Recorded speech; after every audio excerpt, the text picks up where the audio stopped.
Mārtiņ, kur mēs atrodamies un ar ko šī vieta no šodienas būs turpmāk īpaša makšķerniekiem? Mēs atrodamies Rīgā, Latvijas makšķerēšanas mekas epicentrā, jo jau pēc burtiski pāris nedēļām šī upe vienkārši muģēs no laivām uz rudens zandarta lomiem.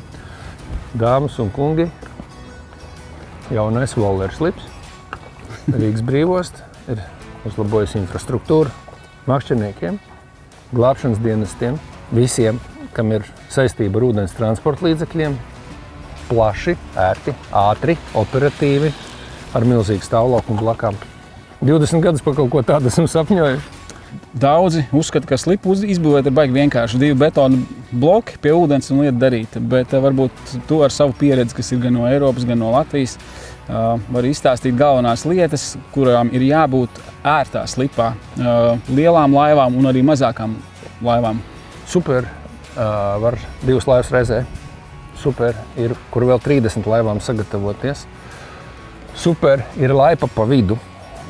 Pie zināmiem apstākļiem var parkoties tiešo pie laipas. Ja, var piemēroties gan vējš no vienas puses, vējš no otras puses. Kas jāuzmanās ir varbūt mazākām laiviņām, ja lielais kuģis kāds iet garām, kad varbūt nevajag tajā brīdī, kad viss kustās un cilājās. Gan ir slipi ir ļoti daudz un dažādi, un katram slipam ir kaut kāda savu tā pamatideja, bet es šeit redzu, ka viņš ir ļoti universāls, un tas ir svarīgi. Šeit mums arī priekšpiedziņas automašīna ir atvedusi maz laivu, ne visi brauc ar lielām laivām un pilnpiedziņas automašīnām, un arī Eiropā pārsvarā tie slipi ir tādi, ka pat tādas diezgan lielas laivas vēl joprojām cilvēki mēģina ielaist arī ar nepilnpiedziņas automašīnām, jo braukt pa labiem ceļiem un vilkt to piekabu smako nav problēma. Problēmas sākās tad, kad nevar dabūt to laivu ārā no ūdens. Domāju, ka šeit tā problēma varētu nebūt. Cik šādus slipus Rīgas apkārtnē vajadzētu, lai mēs varētu uzņemt, pieņemsim, 100 sportistu? Ķīsī vēl vienu šādu dubulto vajadzētu, un tad jau mēs būtu diezgan nopakojušies priekš makšķerēšanas.